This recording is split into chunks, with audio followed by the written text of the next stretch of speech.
Hello, everyone, and welcome back to another episode here at the Damage Report. Today is a Thursday, Mystery Guest Thursdays. Who do we have for you? You'll be very excited to find out. Viviana Vigil returns. Viviana, how's it going? Hi, John. I'm excited to be here as usual. We're glad to have you back. Before the show, we were chatting about some recent animal trubs that you've had. It's important that you bear in mind that animals are innocent. Yeah. No animal was harmed. Exactly, no animals are harmed. We were talking on the pre-show about the manatee die-off that's happening in Florida right now. It is a rough time to be a sea creature. That's been a consistent part of our news coverage for the past few weeks. So maybe as humans, we should do something about it, but probably not. Anyway, great to have you here, both you, Viviana, as well as you and the audience. Thank you for being here. Please hit the like button and share the stream if you haven't already. And as we go through the next hour and a half, covering things as diverse as details on the infrastructure bill, as well as responses from some progressives, updates on the vaccination effort around the world, as well as Meanwhile In, which will be coming up to close out the show. We've got news from around the world. We've got news from outside of the world. So a lot to look forward to. And you can send us messages and comments and tweets and all that, and we'll respond as we go. But with that said, Viviana, you ready to do this thing? Do it, John. Okay, let's get into it. The bipartisan infrastructure bill isn't gonna have much that really excites progressives, but supposedly the reconciliation bill just might. And I recently watched a video with Bernie Sanders explaining what he thought about it, and it gave me a little bit of hope. Here is some of what he had to say. Under the proposal we are bringing forth, no family in America would pay more than 7% of their income for childcare, universal pre-K, free tuition at public colleges and universities. This legislation ends the international disgrace, Chris. We're the only country on earth that doesn't provide paid family and medical leave. We're gonna end that. We are gonna deal in the most aggressive way imaginable with the housing crisis, where you got 18 million families paying 50% of their limited incomes on housing. We're dealing in the other bipartisan bill with the physical infrastructure. And of course, we are making the largest investment in this country's history in transforming our energy system away from fossil fuel to combat the existential threat of climate change. Also, I should tell you, we're investing tens of billions of dollars in something that I personally am very excited about, and that is a civilian climate corps.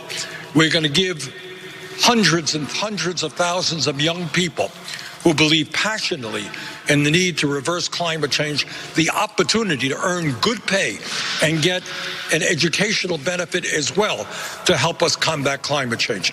So add it all together, you know what, in my view, this is probably the most consequential piece of legislation since the 1930s. Which is obviously a massive claim. I mean, that time period, includes legislation like, for instance, the creation of Medicare and Medicaid. But he's saying this is on the level of something like that, a historic piece of legislation. And we will have some of the details for you shortly. But Viviana, what'd you think? Does it give you some hope seeing Bernie so fired up about it? Bernie always gives me hope, and we need that so much. And I'm really glad that he's there fighting for us. I mean, in generations to come, we're gonna look back at Bernie Sanders and really just see what an impact he made. Even if some of the stuff, obviously he didn't get to the presidential office, but even some of the stuff that he's bringing up now, it's taking a while, but it's catching up with the population. And the more that chasm grows between the rich and poor, the more people are gonna be on Bernie's side. Yeah, well, I mean, definitely, I think a lot of what is going to at least be proposed in the reconciliation bill, whether it makes it through the process, which is a very important part that we need to bear in mind. I don't think it would look the way it, at least right now, is going to look if not for the presidential campaigns of Bernie Sanders, eventually assisted by a number of other great politicians. In the pre-show, we talked about Congressman Jamal Bowman's new Green New Deal for US schools. You've had versions of that sort of legislation for things like public housing, as well as a number of other policies being provided by Rashida Tlaib and Cori Bush and Ilhan Omar and others, as well as the Green New Deal itself. I don't think we would have had much of this outside of, proposals for in activist circles, if not for Bernie Sanders. So him being cited does give me some hope, but it does not by itself mean that it's going to happen. There's obviously a lot of opposition to the will of progressives like Bernie Sanders. As you said, he's not president right now. That is a demonstration of the opposition that stands between us and progress. The coordinated opposition against these kind of bills and against politicians like Bernie Sanders. It is planned, the lobbyists make sure, pockets are lined, and here we are. And I agree with you saying that this would be something like into those FDR days where they created alphabet soup. It helps the infrastructure, it creates jobs, and it brings millions out of the unemployed workforce into really skilled labor and gives them an opportunity to grow. And also a pride, a self-pride of being able to do something that's good for the country, good for your family, and good for your future. I mean, what's not to like about it?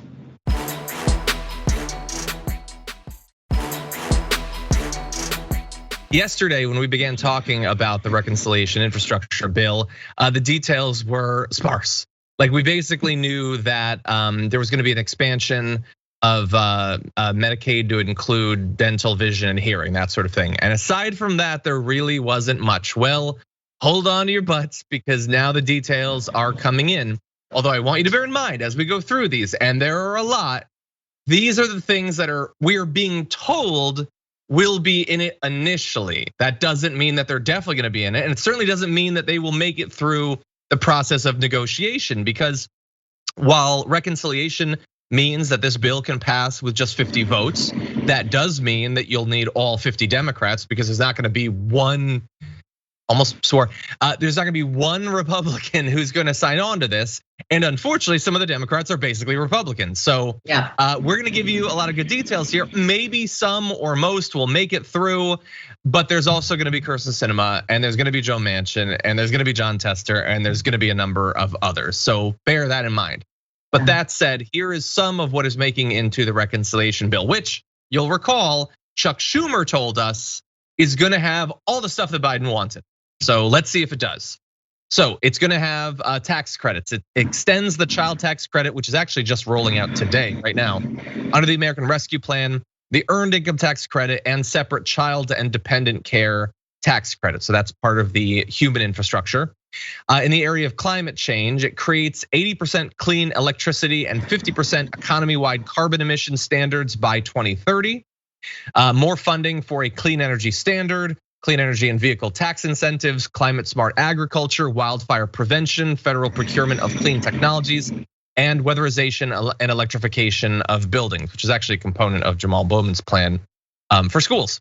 It will also propose a new methane reduction and polluter import fees to increase our emissions reductions. So there had previously been higher regulations on the spreading, whether accidental or intentional, of methane. Those were destroyed in the latter years of the Obama administration. Obviously, Trump didn't do anything about it, so that would be good. We have other areas we'll turn to, but so far we got some tax credits. We've got some stuff having to do with climate change. Viviana, what do you think? I just like how politicians like Bernie Sanders, they just pile it on.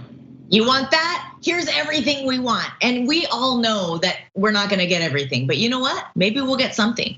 And you gotta try. And in that negotiation window, some of those little things squeak by. I think the child tax credit is huge. Obviously, it's only a temporary thing right now. I know Representative Katie Porter's really been out on her soapbox talking about how important it is, how millions of kids will be lifted out of poverty. And she's also trying to sort of challenge how single parents are being sort of regulated in that as well. So they're not able to get as much at this moment. So this is really important stuff. Family leave. I mean, this is all developed nations are doing this. So it really is an exciting time that it's even on the table, but it is disheartening to know for a fact that a lot of this is gonna hit the cutting room floor.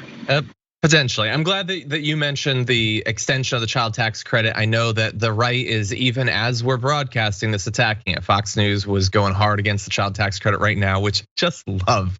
Like, of course they don't like it. It costs money. and money that the government spends needs to come back in the form of taxes, and they're against that, even though like it's good, like so many conservative families are going to be aided massively by this. They desperately need that help. They're watching Fox knowing that they need that help, desperately wanting that help, but being brainwashed and thinking, oh yeah, no, these millionaires are telling me I don't deserve this tiny tax credit as I'm like desperately trying to get my kids to school and fed and all that. Yeah, but that's the sort of thing that. Yeah, I was just gonna say capitalism has really put a lot of shame in being poor, a lot of shame in needing help. And we need to get away from that. We need to start acknowledging that everybody struggles. We need to acknowledge that this country and capitalism in general, predatory capitalism, keeps people down. I mean, these kids that this child tax credit is gonna help, it will change their life. It is a difference of putting food on the table, clothes on their back. I mean, basic necessities. And you're right, John, those conservatives families, and especially the Christian conservatives, these are pro-life people. I mean, think of the children. Can't we just think of the children? Yeah, and then once people get used to this, then let the Republicans try to take it away later. But they might. Anyway, other things included in the infrastructure bill, or at least that will be included supposedly: universal pre-K for 3- and 4-year-old children, childcare and community college, increased funding for HBCUs, Pell Grants, paid family and medical leave, nutrition assistance, and affordable housing. So that one bullet point has a lot of different things that were part of Biden's plans. It's 12 weeks, by the way, of comprehensive paid family leave as well as medical leave. So if you're watching from another country, you might think, wait, you guys don't have that? No, we don't have that, but we could. Seems reasonable.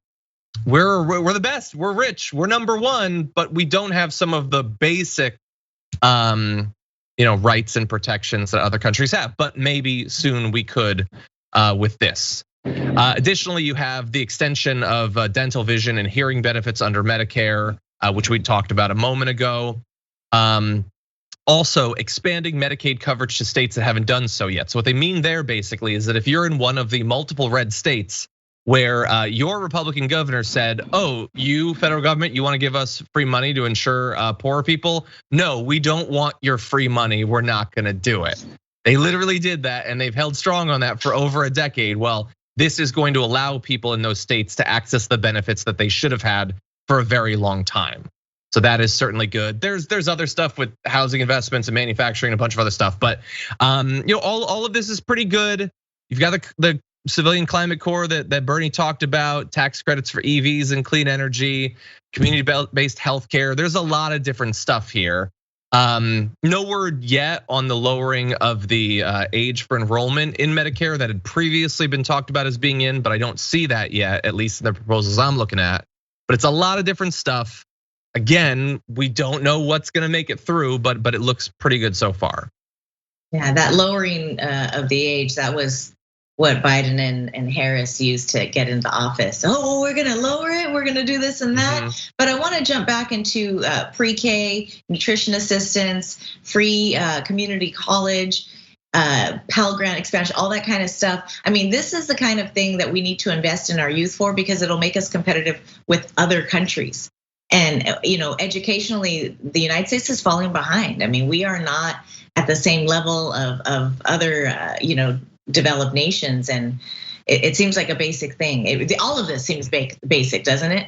And we're pandering to these companies. We're willing to pay the price with our lives and our children's lives so that these corporations continue to make money. The pharmaceutical corporations, these private colleges, all of the people who are making student loans. I mean, it's out of control. Yeah.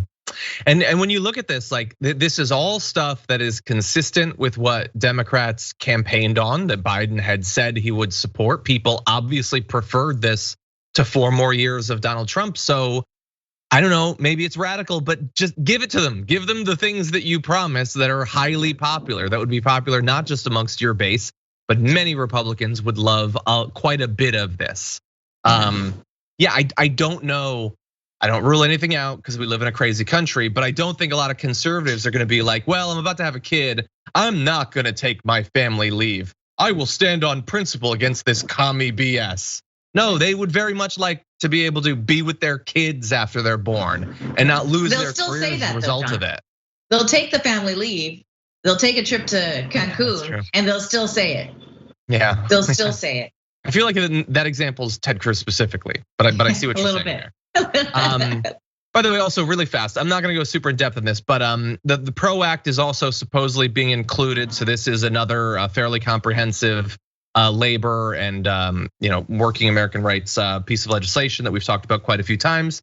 That is supposedly going to be included, which is significant. Now, let's turn to how's it gonna be paid for? How are they gonna pay the bipartisan bill? Well, we still don't really know. We have a little bit more detail, but it's not specific. So they say there will be tax reform, including increasing corporate and international taxes, as well as taxes on the wealthy. And you might say, well, boy, John, that bullet point's vague. Yep, I don't know what that means. Increasing corporate taxes, well, to what? Are you increasing it by 0.5%, by 2%, by 15%? I would very much like to know. Increasing taxes on the wealthy, well, which taxes? How much? To what level? What are you counting as wealthy there? Because I know that this also says there won't be any tax increases on families making under $400,000 per year, small businesses and family farms. Okay, that seems fine, and it's certainly consistent with what Biden has said about taxes, but what are you counting as small businesses? How big can these farms be? I would love some definitions of virtually anything in here. And it's important, not just to see if it's actually enough to pay for it. And they say it will. They say it pays for all of the spending that they're doing here. But Joe Manchin has said, I'm not in favor of raising the corporate taxes again, even to where they were at just a couple of years ago. So how do you balance those two things? What number? How low is that number if you seriously believe that Joe Manchin is gonna be okay with it without you attacking him, pressuring him, criticizing him or anything? So yeah, Viviana, I'm still a little bit worried. We're getting more details, but they're coming in real slow.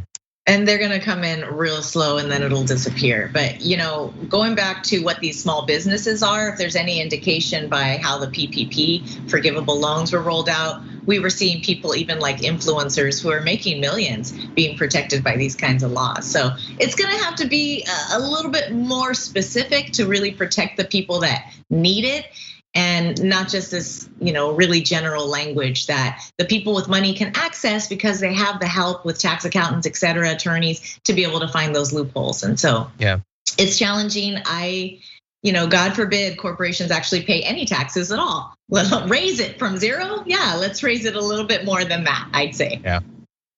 Well, we are gonna be watching every day. Obviously, we've been talking a lot about this infrastructure bill for literally months now. We're gonna be, supposedly, they plan to pass both the reconciliation package as well as the bipartisan bill by the August Senate recess. One might say, well, if they don't, can't they just not do their recess? Are you crazy?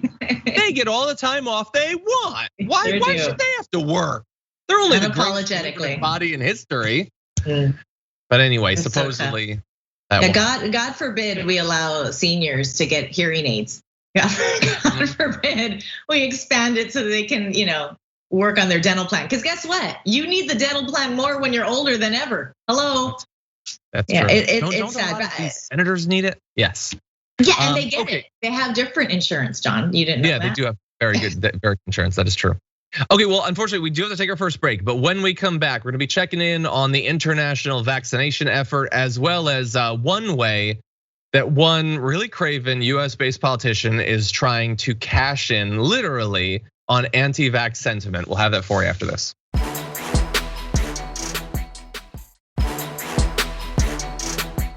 Okay, but before we jump back into the news, and we do have a lot, I did want to let you know about a few pieces of programming that are coming up soon. If you'd like to see some Jordan Yule, boy, have we got Jordan Yule coming up for Yule. First of all, on Indisputable, coming up right after this program, you not only have Dr. Rashad Ritchie, obviously, but Jordan Yule is gonna be the co-host, so that's very exciting. You can head over to youtube.com/indisputable_TYT after this program to see that. Brandon Tatum is gonna be joining to do a debate as well. Also coming up after Indisputable, you have the launch of Ray Actions with Ravana. co-winner of our Twitch pitch contest. So that show will be coming up at twitch.tv/TYT at 4 p.m. Eastern time. So that's very exciting. And then later on tonight, after the main show, you've got a chance to dive deep on Deep Dive with Jordan Ewell and also with me. I'll be joining him at 5:30 p.m. Pacific time. And they've apparently got some really tough questions they're gonna be lobbing my way, which I'm gonna be doing my best to respond to. So should be a lot of fun. By the way, if you are watching this and hearing loud noises and then commenting about it, we apologize. Viviana is broadcasting from the Death Star, which is being constructed around her as we speak. It's not fully armed and operational. I'm sorry, guys. It's okay.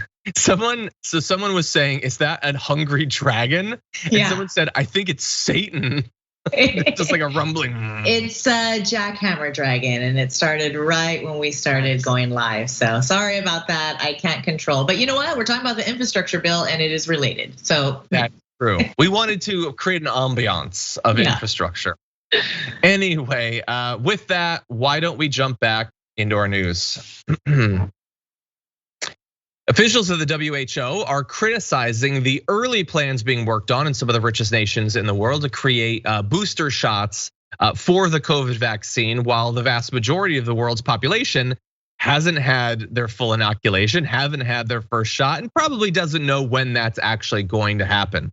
So the Director General of the WHO said that the world's grotesque vaccine disparity was driven by greed, which seems indisputable, with Dr. Rashad Richey, as he called on drug makers to prioritize supplying their COVID-19 vaccines to poor countries instead of lobbying rich countries to use even more doses. And this plea comes as pharmaceutical companies are seeking authorization for third doses to be used as boosters in some Western countries, which seems to me to be not just immoral when you have COVID spreading rapidly in many parts of the world that don't have access to the vaccine, would love to take it, have willing populations, but can't get it or don't afford it.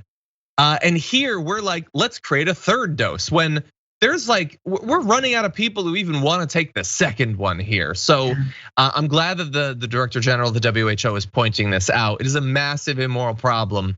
And the US and Joe Biden specifically could be doing a lot more to help. These rich nations know that this is a contagious virus, right? It's not like you just get to protect yourself and the virus doesn't morph and evolve into something that even your vaccine won't cover. Relying on profit-driven healthcare, it's a danger to everybody. It's a danger to the globe. Obviously, famously, Dr. Jonas Salk, who created the polio vaccine, refused to patent it, refused to make it profit-driven. He was quoted as saying, "There will be no patent. Can you patent the sun?" And that's what we need to do today. We need to look at it as something that is gonna help us all. We cannot pretend we're in a bubble. We already see the Delta variant, bringing cases up here in California even and around the country. So this is something we need to really take seriously. And this is where capitalism goes awry. You want to say that we're the greatest country on earth, but at what measure are you doing that? How do you measure your success?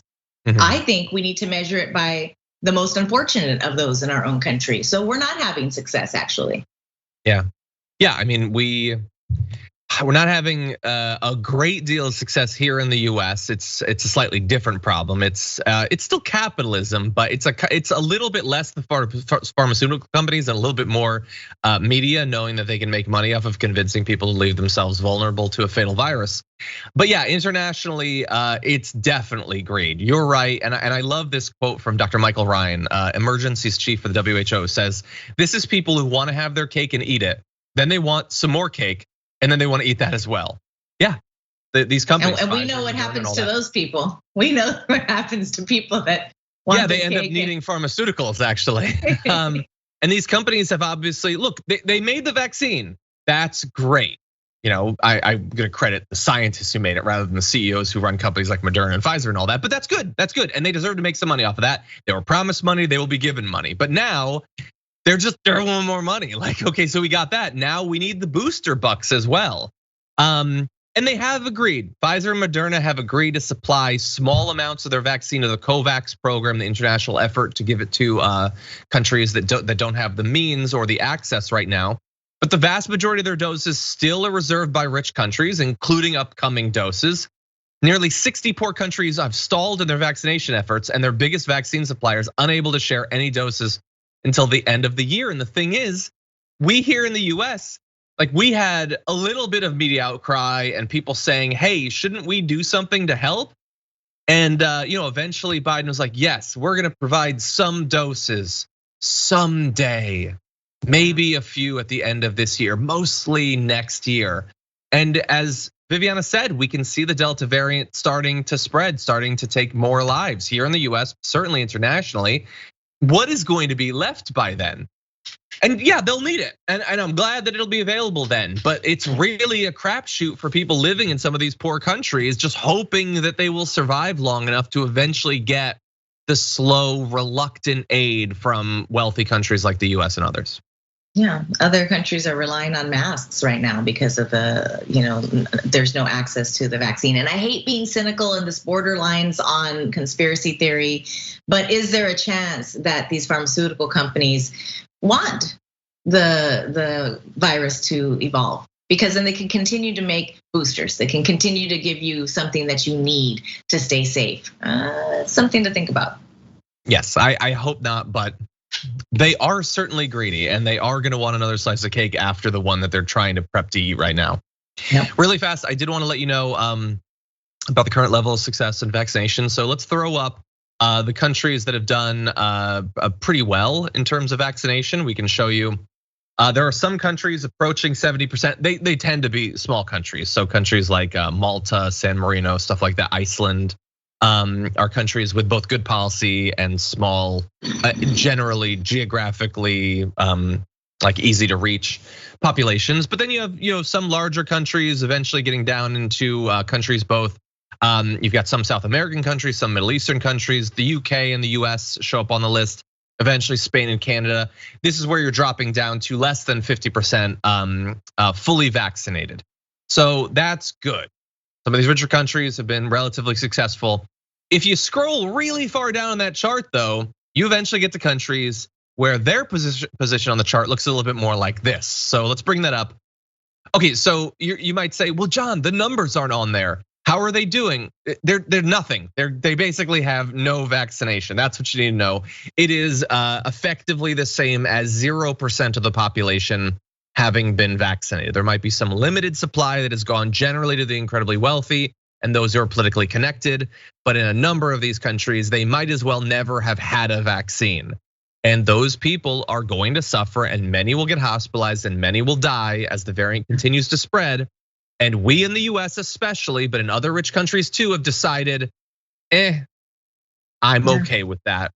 I got mine, or maybe someday they'll get it, or they should have come up with it themselves. And we will just watch it continue to take lives and continue to spread and develop other variants as well, as you've pointed out. And they won't be affected by just COVID either. I mean, COVID will put a stress on their healthcare systems and their hospital systems, and they're going to be affected in so many other ways for their health. The children will be affected, and I think that's been a real tough thing. And the difference between the Spanish flu 100 years ago and of course polio, because children are not affected as much here with COVID. People are getting very, very callous about it.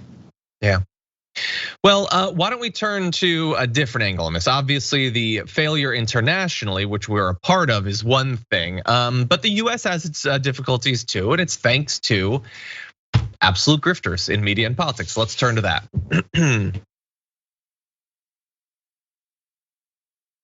No worries. It's coming. Yeah, sorry, I threw a bit of a curveball on them on that, but okay. Ron DeSantis, who eventually did learn how to put on a mask, although in that B-roll he was having a little bit of difficulty. He wants to cash in. Dude is trying to set himself up to be the next president. He's gonna need a lot of campaign cash to do that. So his team has got some new merchandise, and it really tells you what he thinks. Not so much what he thinks about what's going on, but what he thinks about the base that he wants to accrue. So let's see, we've got this preview image of their store. Don't buy any of this. But they've got a beer koozie. How the hell am I able to drink a beer with a mask on? And Ron DeSantis with a beer there. Ha ha ha. You couldn't possibly slip it down for a second and drink the beer. See, it's stupid. Drinking beer is more important than having the mask. You get it? Let's see. It becomes more explicitly political with the "Don't Fauci My Florida" shirt. Which, don't you just want to be a person or be near a person that would wear a shirt like that? Keep Florida free with Ron DeSantis there. Great image. Graphic design is my passion. Is just screaming from that shirt. And love my gov, which seems like a weird play for the conservative base you want to sell this to, that you've convinced government is the worst thing ever. Yeah, they're definitely gonna wear the love my gov shirt. But anyway, we're gonna do a little bit of a turn on this to the reality of what's happening in Florida right now. But as a strategy for getting his base excited and generating some campaign cash, Viviana, what do you think about their merchandising plan? It's as disgusting as he is, honestly. I mean, a beer cozy, you're talking about people's health. People are dying, not to mention drinking a lot of beer gives you diabetes and cirrhosis of the liver. That's notwithstanding. But, I don't know that I would ever shake the hand of somebody who's wearing "Don't Fauci my Florida." What was it? What was it? Fauci my Florida? Don't Fauci my Florida. Because the CDC and Fauci also recommend washing your hands. So are you not doing anything that he says? Because I think I'll just give you a wave from 15 feet away, not even 6. And do you really want to buy a shirt like that? I mean, presumably Fauci thinks you should wear shirts. Shouldn't you stick it to him by going bare-chested everywhere you go? Yeah, don't live in fear, people. Pressure. Why do you put shoes on when you leave the house? That's living in fear. Yeah, if Florida were truly free, they'd be naked all the time. But anyway, here's the issue. So DeSantis, he loves joking about Fauci and about masks and all that. The issue is that regardless of the insane PR that you saw over the past year, Florida did really poorly when it came to COVID. And that is because DeSantis was, even in the best of times, inconstant in his willingness to support what the CDC has issued as guidelines. Occasionally he would do minor lockdowns and things like that, but then he would bow to political pressure. He cares much less about the lives of the people in Florida than he does his political aspirations. And if he wants to be the next Trump, he's not gonna be the guy that's telling you to just do whatever Fauci or the government says. That's why he's making shirts like that. And that's why, unfortunately now, because we're not done with the pandemic, and they haven't been successful enough in getting conservatives in states like Florida to take the vaccine, it is starting to get bad once again. Almost 3,000 Floridians are being hospitalized each day, according to the New York Times, the highest number in the nation and the 4th highest per capita. New cases increased by 429% over the past 2 weeks. That's a surge only superseded by that in Tennessee, which we talked about their vaccination effort yesterday. So Florida has seen more coronavirus cases than most states, recording nearly 11,300 infections per 100,000 people to date. So that's what's happening right now. The numbers are going up once again, the hospitalizations are going up, which means in a couple more weeks, the deaths are gonna be going up once again. But that's an inconvenient truth. Far more fun to just joke about masks and joke about Fauci. He's the problem potentially for Florida, not like these callous, craven politicians just desperate to get money and to have you vote for them in some future election, even if along the way it costs a bunch of your lives. Where does the DeSantis swag? Where does that money go?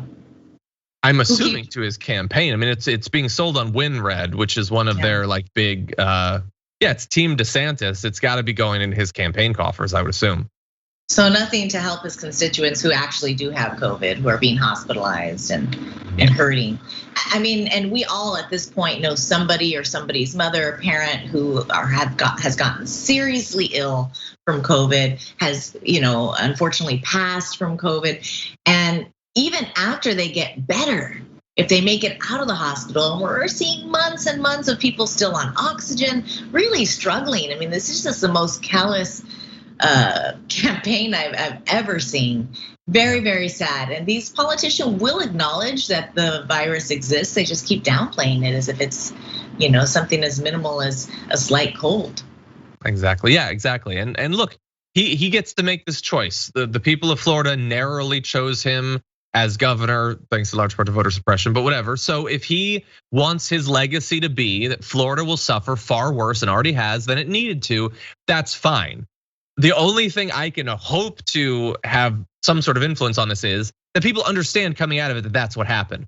The idea that he would screw over Florida in terms of their response to COVID and then come out of it with people insanely believing that he did a good job is unacceptable. And all of us need to work to make sure that people don't come out of it with that insane belief. I know. Now that said, we are gonna take our second break. When we come back, these documents have been found from this meeting of Vladimir Putin and others in the Kremlin. We're gonna respond to those.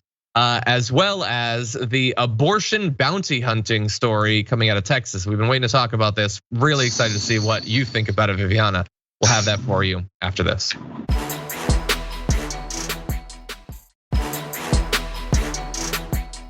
Okay, everybody, hold on to your butts. We're about to launch into a big one.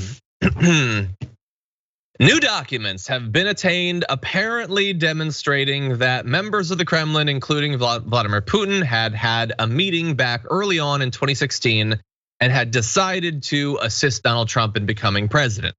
Now, I know you may be watching this and thinking, wait, we're getting these documents now? Haven't we been through this a whole bunch of times? Or you might be responding with, who is this going to convince at this point? And my answer is nobody. Absolutely nobody. In a very real sense, it's sort of irrelevant. He became president, he was president, and he's not out anymore. There's the small chance he might become president again, so maybe for that reason. And look, I have always said, knowing what is true and accurate is its own value. That said, when I saw this story break, I thought, I just hate it. Because nobody who's been arguing against this, assuming that the documents end up being authentic, and I am not assuming that, they appear to be, but we don't know, nobody's gonna change their mind anyway. That said, objectively speaking, it's significant news, so we're gonna launch into it. And here's what we know. The meeting apparently took place on the 22nd of January back in 2016, with the Russian president, his spy chiefs, and senior ministers all present. They agreed a Trump White House would help secure Moscow's strategic objectives, among them social turmoil in the US and a weakening of the American president's negotiating position. So again, regardless of whether any of this turns out to be true, some of that did come true. The US's ability to negotiate or desire to negotiate on any sort of diplomatic work internationally did degrade. Was there social turmoil in the US? Maybe just a bit along the way. And in pursuit of this, Russia's 3 spy agencies were ordered to find practical ways to support Trump in a decree appearing to bear Putin's signature. And we even have a photo of the meeting. Isn't that nice? That said, I don't know, and we're gonna have more details. We don't know about specifically what was done. Even if these orders are true, we don't know what the orders then produced. That said, this seems largely consistent with a lot of the theories about supposed aid between Russia and the Trump campaign, just now apparently with Putin's signature actually on it. Yeah, I mean, you're right, John. It's not gonna matter to a lot of your just average Joes, not Joe Mansions, but your average Joes in the country. But you know what? If we learned anything by that book, I Alone Can Fix It, there are people in high places that are listening, and not to mention across the globe that are paying attention to this kind of evidence. And obviously we knew a lot about this kind of stuff already. And Russia and Putin's main goal was to create division in the United States. He did in fact do that. And I'm hoping that with this kind of evidence and documentation to support it, we're gonna be able to prevent that kind of stuff in the future. So it does have some sort of validity. It does have something that can help us move forward, at least internationally, and even within our own government and our own military, recognizing, because people that are in the military, they do want to protect this nation, and they do worry about those kinds of things, as we saw. That was evident, allegedly in that book, I Alone Can Fix It. So I think this is worth it. I'm glad you're talking about it. The more evidence we throw at it, the people that don't want to believe it, they're not going to believe it. But there are people out there that are interested in finding cold hard facts. And I think that this is what that is. That's true, and there are always people who are going to want to actually know what's going on in the world. It's just that there are certain topics that get like petrified with assumption and framing and narratives and all that, and it makes me sick to even like to have to talk about those things, knowing so many people have been poisoned against the truth. And again, we don't know for sure that this is authentic. I don't know that we will ever know for sure that this is authentic. It's entirely possible that it is itself some sort of thing that's been leaked intentionally to assist the goals of the Russian government or whatever. I don't know, and I largely don't care. There's a couple pieces I think that are interesting, including when they really mock Donald Trump. So that's fun. So let's turn to that. In this report, which was classified as secret, it says that Trump is the most promising candidate from the Kremlin's point of view, which sort of makes sense. They're not gonna like Hillary Clinton, obviously. But they describe him as an impulsive, mentally unstable, and unbalanced individual who suffers from an inferiority complex, which, look, that's a couple of things. One, it's funny. Two, it's totally true. I mean, there's nobody who's not already biased to love Donald Trump that doesn't think that's true. But that said, like, do you feel a little bit bad for Trump? Like, for whatever reason, whether there's behind the scenes stuff or not, he really immediately no. No, but hold on, let me make the case. He thinks that Putin and him are buds, and I'm not saying like behind the scenes secret buds like you might see. No, I'm just talking about like they meet up, they have their meetings, and they seem to get along. And that dude is mocking him so much behind his back. That's mean. Be nice to your bud, man. That's your diplomatic bud. I don't know that Donald Trump has any friends, any buds. I think he's such an egotistical maniac narcissist that he just thinks everybody loves him, and if they don't, then that's their problem. So yeah, I guess I could feel bad for somebody mocking somebody from behind their back, but I don't immediately know. Okay. There's one other thing I wanted to briefly mention. It is one of the big headlines that's coming out of this is, wait, did they confirm that they had blackmail material? Wait, did they confirm that they had the PP tape? The PP tape. What is leading people to say that? Well, there's apparent confirmation that the Kremlin possessed some sort of compromising materials, with the documents saying that Trump's earlier, quote, non-official visits to Russian Federation territory, and there are references to certain events that happened in Moscow. There are details in the appendix, but we don't have the appendix. So look, I understand why people might think that that's what it's alluding to, but there's very little information. Like, I don't think you can take anything specific out of that. And again, all of that would be assuming that we knew that this is definitely authentic, which we don't and probably never will. So if you desperately want to believe that this confirms that there's a PP tape, which is not a path I want to go down mentally or emotionally, then feel free. To me, it doesn't seem to confirm that. Plus, Trump has done things way more egregious than the PP tape idea. I mean, I wish that was it. I wish that was the worst thing that he did, but alas, it is not. I don't think it's on the top 200, honestly. Maybe someday we'll make that list. Well, anyway, not from the perspective of the women involved, but yeah. That's true. That's not a bad point.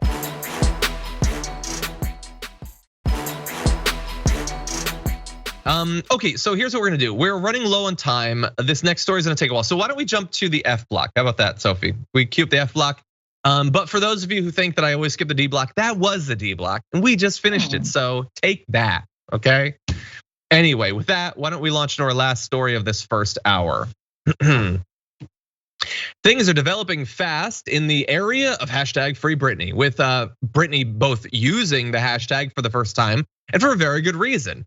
Her legal standing has changed. She now is able to have her own actual lawyer, someone that she has chosen. So just yesterday, she appeared in front of a judge during a plea to, once again, she wants to be removed from the conservatorship that she's been in.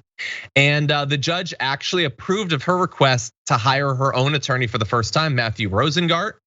And so we don't know where this will lead. It won't necessarily lead to her being removed, but it does at least open up the possibility of that. And she seemed quite happy on social media about it, saying, coming along, folks, coming along. She has new representation. She puts up the hashtag Free Britney. She also put up a middle finger emoji there, which is pretty funny. But I mean, considering what we've been finding out recently, Viviana, this seems like a good development. Yeah, it's Britney, bitch. Can I say that? It's a song. You can actually say it. That's allowed.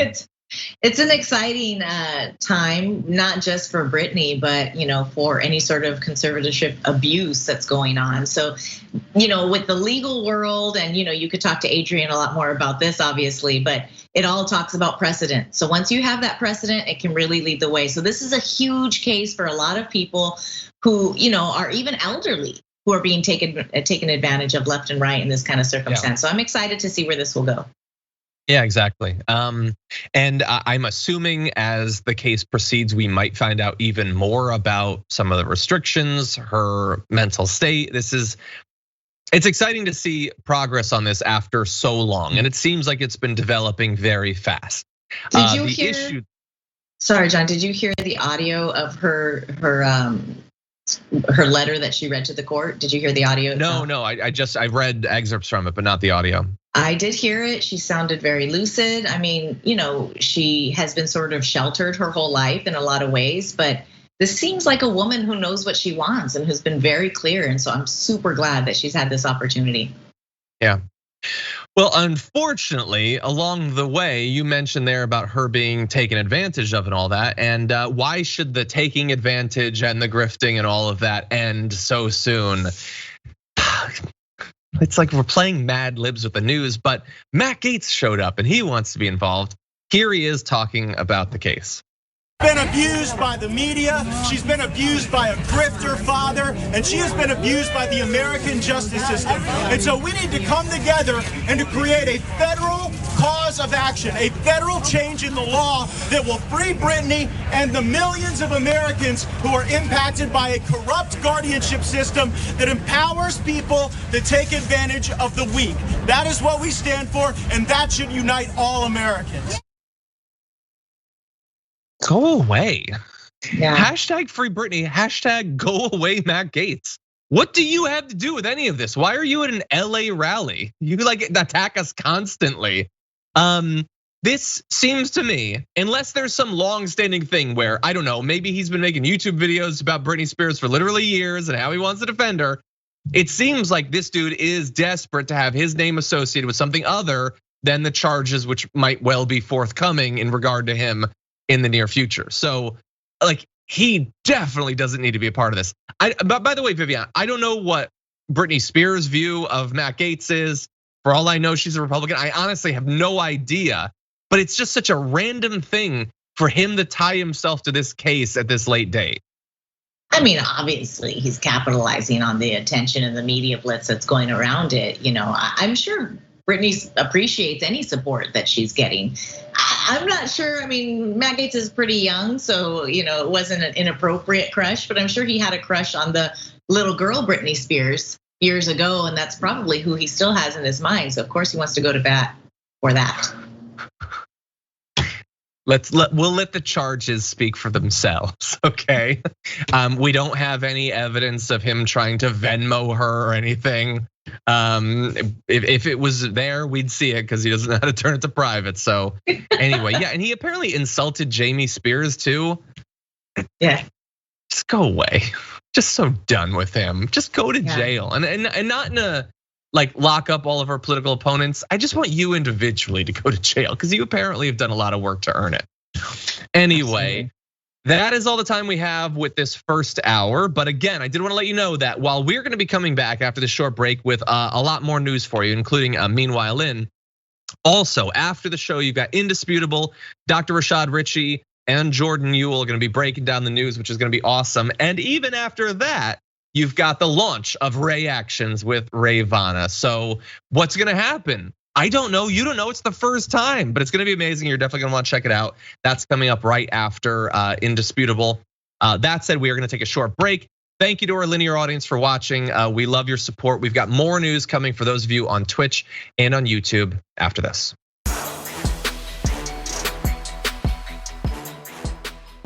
Thanks for listening to the full episode of The Damage Report. Support our work, listen ad-free, access members-only bonus content, and more by subscribing to Apple Podcasts at apple.co/TYT. I'm your host, John Adarola. I'll see you soon.